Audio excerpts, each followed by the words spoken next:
गौरी, क्या हुआ? ये क्या है? तुम कहाँ जा रहे हो? गौरी मैं दिल्ली जा रहा हूँ। क्यों? मैं वहाँ जाकर जॉब तलाश करूंगा। यहाँ रहकर गौरी कब तक मैं मोहन और तुम्हारी माँ पर बोझ बना रहूँ? ये तुम कैसी बातें कर रहे हो पुरुषोत्तम? माँ और भैया ने तो तुम्हें कभी बोझ नहीं समझा। मैं जानता हूँ गौरी, पर मुझे भी तो कुछ समझना चाहिए ना। फिर दिल्ली में जॉब मिलने के चांसेस बहुत हैं। मुझे वहाँ बहुत से लोग जानते हैं। पुरुषोत्तम, यहाँ भी तो कोशिश करो। देखना कहीं ना कहीं एक दिन तुम्हें जरूर जॉब मिल जाएगी। नहीं गौरी, देखो मोहन को इतने दिन हो गए अभी तक नौकरी नहीं मिली। वो हमसे अपनी परेशानियां नहीं कहता तो हमें तो समझना चाहिए। मैं नौकरी मिलते ही तुम्हें वहाँ बुला लूंगा। नहीं पुरुषोत्तम, प्लीज मुझे ऐसे छोड़कर मत जाओ। देखो सब कोशिश कर रहे हैं ना, तुम्हें नौकरी जरूर मिल जाएगी। और वैसे भी माँ और भैया को बिल्कुल अच्छा नहीं लगेगा अगर तुम ऐसे जाओगे तो। नहीं गौरी प्लीज। नहीं नहीं नहीं, बिल्कुल नहीं। देखो कुछ दिन की बात है, तुम्हें नौकरी जरूर मिल जाएगी, सच। मैं तुम्हें नहीं जाने दूंगी। गौरी नहीं।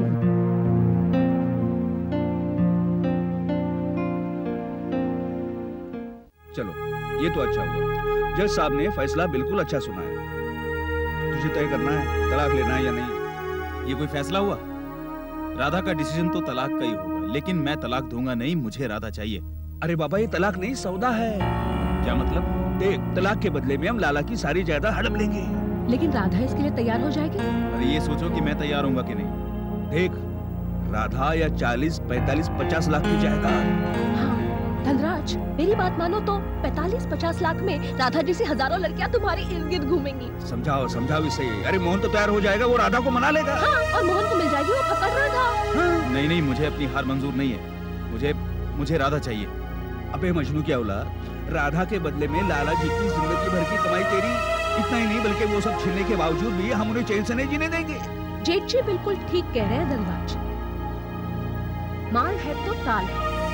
तुम्हें तो बहुत सारी लड़कियां मिल जाएंगी, पर देखो ऐसा मौका सिर्फ किस्मत वालों को मिलता है। वैसे एक लड़की है मेरी नजर में जो तुम्हें राधा से ज्यादा प्यार देगी, इज्जत देगी। वो राधा से ज्यादा पढ़ी लिखी भी है। वो तुम्हारी जिंदगी संवार लेगी। और वो लड़की है बरखा।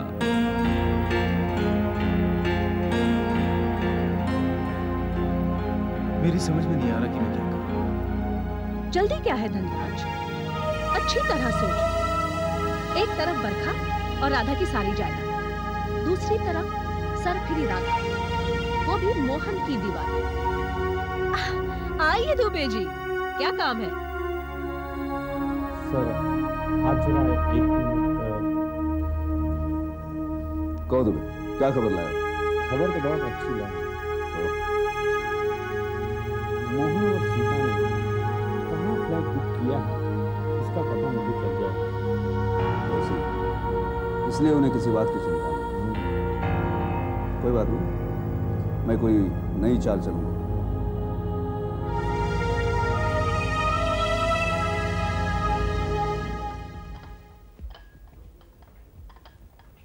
या गर्मा गर्म चाय। थैंक्स। I'm sure धीरज बहुत खुश होगा ये जानकर कि विजय हमारी मदद कर रहा है फाइनेंशियली। ऑब्वियसली उसे मानना ही होगा। हाँ, वो क्यों नहीं मानेगा? मानना जी। Hi hi hi hi Dheeraj. Hi. My my my my my my, बड़े दिनों बाद इसे खुश देख रहे हैं। हाँ धीरज, दरअसल मैं तुम्हें गुड न्यूज़ देना चाहती हूँ। Good news? वाओ, क्या है बताओ। आज विजय ने मुझे लंच पे बुलाया था। अच्छा, तो तुम गई थी? हाँ, और बातों बातों में विजय ने बिजनेस की बात की, फाइनेंस की बात की। और तुम्हें पता है विजय हमें ब्यूटी सैलून के लिए फाइनेंस करना चाहता है। विजय ब्यूटी सैलून के लिए फाइनेंस करने के लिए तैयार? इसमें उसका क्या मोटिव है? तुम क्यों इतना सोच रहे हो? वो सीमा का दोस्त है और उसकी मदद करना चाहता है बस। मगर वो फाइनेंस क्यों करना चाहता है? इसमें उसका क्या फायदा है? धीरज, मैंने भी उससे यही कहा, लेकिन कहने लगा कि मुझे कुछ नहीं चाहिए। फिर जब मैंने बहुत इंसिस्ट किया तो कहने लगा ठीक है, मैं बैंक के रेट से कम इंटरेस्ट लूंगा। और जब हमारा प्रॉफिट होने लगेगा धीरज, तो हम उसको उसका शेयर दे देंगे। हाँ? अरे बात वो नहीं है। मैं नहीं चाहता कि मेरे तरह तुम किसी घर से मदद लो। देखो तुम दोनों इनएक्सपीरियंस हो, और वो विजय फिर भी तुम कुछ भी सोचते रहते हो, जो मुंह में आता है बक देते हो। नहीं पता तो क्यों बोलते हो ज़्यादा? विजय ने खुद ऑफर दी थी फाइनेंस करने की, हमने नहीं मांगी थी। मगर ये ठीक नहीं हो गया। चिल्लाओ मत। तुम दोनों झगड़ना बंद करो। और धीरज, अब तक हमने हाँ या ना नहीं किया है। ठीक, तुम दोनों को फाइनेंस चाहिए ना, तो मैं अपने बैंक मैनेजर से बात कर लेता हूँ, और अगर बैंक तैयार हो जाता तो उस विजय से फाइनेंस लेने की कोई जरूरत नहीं। ओके? तुम समझते क्या अपने आप को?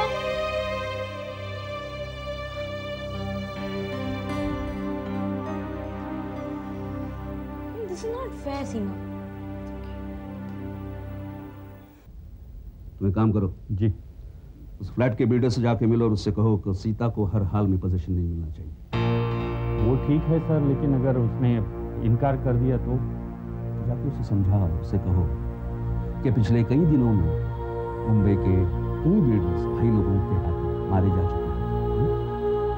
अगर एक और चला जाता है तो मुंबई को कोई फर्क नहीं पड़ता। मैं समझ गया, थैंक यू।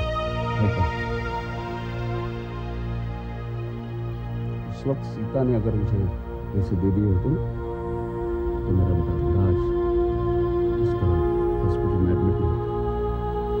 देख लेना दुलारी, मैं सीता और उसके बच्चों को तड़पता हुआ देखूंगा। आप बिल्कुल ठीक सोच रहे हैं जेठ जी। ये जमाना भी ऐसा है कि जो आपके साथ जैसा करे, आपको उसके साथ वैसा ही बर्ताव करना चाहिए। जेठ जी बिल्कुल सही कहा तुमने। देखो, अब मैं तुम्हारे साथ जो भी जिस तरह करूँगा बिल्कुल उसी तरह तुम मेरे साथ भी करना। ठीक है।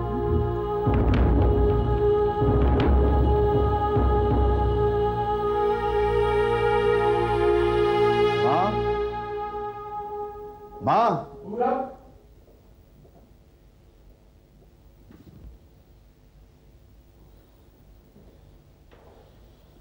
क्या? जरा भी शर्म नहीं आती तुम्हें? अपने घर में चोरी करते हो तुम?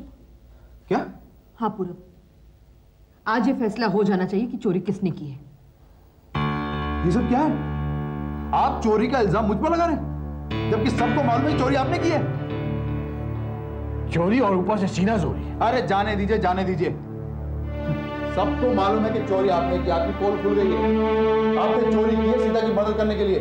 और यही बात अगर मैं कहूं कि तुमने अपने घटिया बाप रमाकांत के लिए चोरी की है तो? और ये बात हम लोग नहीं कर रहे। तुम्हारी पत्नी गंगा ने बताया है कि तुमने रमाकांत की मोहब्बत में इतना घटिया कदम उठाया है। गंगा ने ये सब? लेकिन मुझे तो गंगा ने बताया कि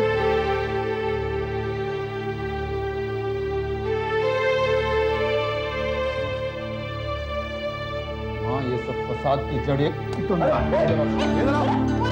पता किसने किया चोरी, पता किसने किया चोरी, वहां टांगे तोड़ूंगा तेरी।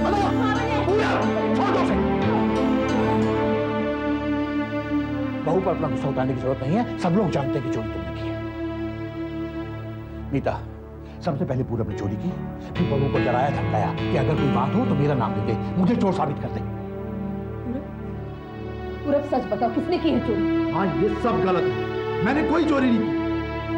ये सब इस औरत की चाल है। अच्छा, कर दो हमका झूठा साबित सबके सामने। हम ही झूठे हैं, तुम तो हरिश्चंद्र हो। बोला? अब की जुबान बंद हो गई। तो इतनी देर तक ये काम चल रहा है ऑफिस में? नहीं लक्ष्मी, तुम गलत समझ रही हो। वो हुआ ये है कि इसके फ्लैट का कुछ प्रॉब्लम हुआ था, उसे वो सॉल्व करने के लिए। फिर बहाना? कितने बहाने करेंगे आप? मैं आपकी पत्नी हूं, आपको अच्छी तरह से जानती हूं, और इसे भी। आप दोनों पेशेंट हैं। इस ऑफिस को अय्याशी का अड्डा बना के रखा है आप दोनों ने। क्यों? धीमे क्यों? बात लोगों तक पहुंचने का डर है, और हरकतें इन चार दीवारी में ना कोई सुनता है और ना कोई देखता है। आपके नेताओं ने देश को न जाने कहां से कहां तक पहुंचा दिया है। आपका रूप अंदर से कुछ और है, बाहर से कुछ और। तुम कहां चली देवरानी? तुम जैसी औरतों ने देवरानी के रिश्ते को बदनाम करके रखा है। तुम विधवाओं पर कलंक हो। मैं तो कहती हूँ तुम औरत जात पर धब्बा हो। नहीं बैठ के नहीं, मेरी पूरी बात सुने बिना ये यहाँ से नहीं जाएगी।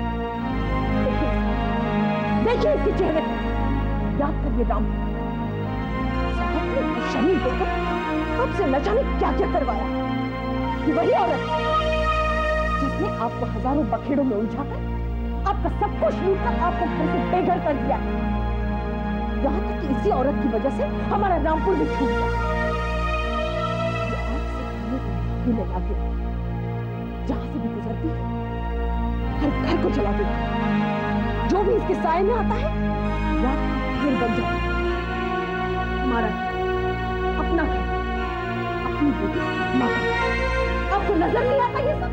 आपके मुंह में जो आ रहा है आप बकी जा रही है जेठानी जी। है क्या आप एक आदमी को बुझा सके? बताइए ना, भगवान ने मुझे वो अदाएं दी, वो शरीर दिया है, आप में ऐसा क्या है?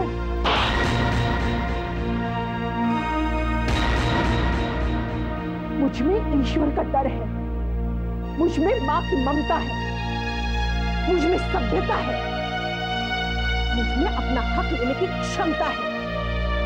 तुम्हारी तरह नहीं जो अपने मतलब के लिए पराए मर्दों को रिझाती फिरे। आज आपके साथ ही तो मैं रहूंगी या तो ये। जेठी, आज आपकी पत्नी ने मुझे बहुत कुछ कहा, इन्होंने मुझे थप्पड़ भी मारा और आप देखते रहे। एक बात याद रखिए जेठी, मैं आपके पास नहीं आई थी, आप मेरे पास आए थे। और हाँ, आज अगर आपने इन्हें चुप नहीं करवाया तो ये जिंदगी भर चुप नहीं बैठेंगे। आज आपको फैसला करना ही पड़ेगा। ये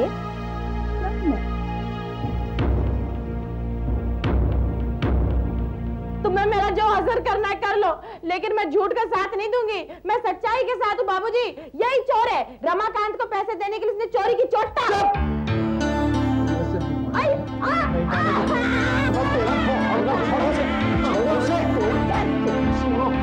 तुम तो उसका साथ हो गई।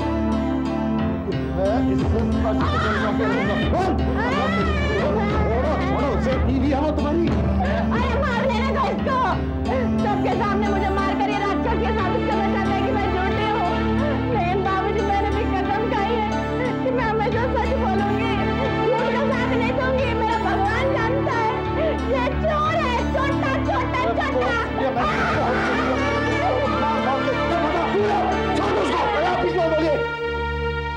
अरे ये बार बार आप उसकी तरफदारी क्यों कर रहे हैं? हाँ? मुझे तो शक है इसमें आप दोनों की मिलीभगत है। अब फंसा मुझे रहे। तुम अभी और इसी वक्त इस घर से चले जाओ। बहुत बर्दाश्त किया मैंने तुम्हें, अब एक सेकंड भी और बर्दाश्त नहीं कर सकता। चले जाओ तुम।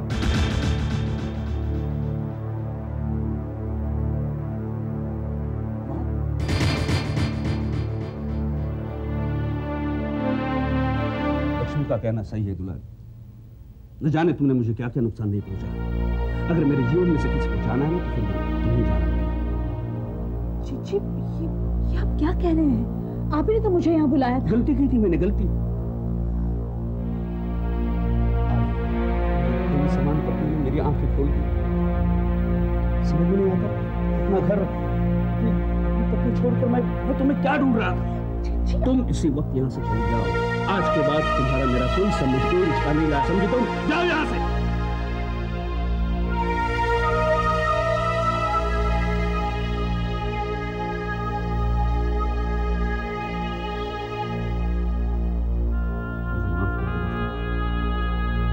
मैंने तुम्हें बहुत दुख पहुंचाया, पैरों की जूती समझा, लेकिन आइंदा मैं तुम्हें कोई दुख पहुंचाना नहीं चाहता, नहीं तुम्हारा कोई हक मारना चाहता हूं। अरे उस दुलारी की तरफ तो मैं देखूंगा भी। आखिरी बार मुझे माफ करो, मेरा यकीन करो लक्ष्मी।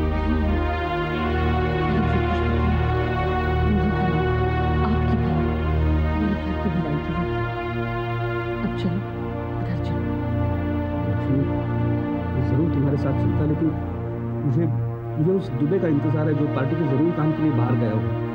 तुम यहीं पर रुक जाते, साथ में चलते, लेकिन देरी तो होगी।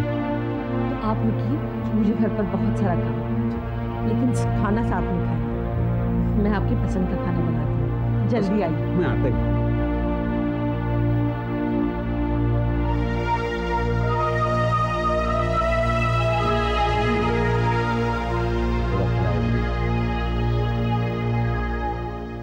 जनार्दन, घर से निकालने के लायक तो ये है। जब से गंगा इस घर में आई है, इस घर में मुसीबतों की बाढ़ आई है। मैं कहती हूँ चोरी इसी ने की है, और तुम पूरब को घर से निकाल रहे हो, अपने बेटे को। तुम इसे मेरा बेटा कह रही हो? इसे जो मेरे बारे में कभी घटिया से घटिया बात करने से भी कभी नहीं चूकता। इसने मुझे कभी अपना बाप नहीं समझा, जबकि मैंने इसमें और अपने दूसरे बेटे में कभी कोई फर्क नहीं समझा। हर बार इसने हम लोगों पर कीचड़ उछाला है, हर बार। और जब से रमाकांत आया है तब से उसने कभी सीता को लेकर, कभी मोहन को लेकर कुछ भी कहता है। और आज तो इसने जनार्दन, इसे माफ कर। मैं कब तक इसे माफ करूंगा नीता? कब तक? आखिर मैं इंसान हूं, कोई फरिश्ता नहीं हूं।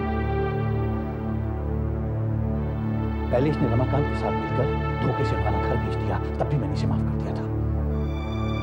उसके बाद ये अपने शराबी बाप के साथ नया घर लेकर रहने लगा, और जब पुलिस और मुकदमेबाजी की नौबत आ गई तब मेरे पास आकर माफी मांगने लगा। मैंने तब भी उसको माफ कर दिया,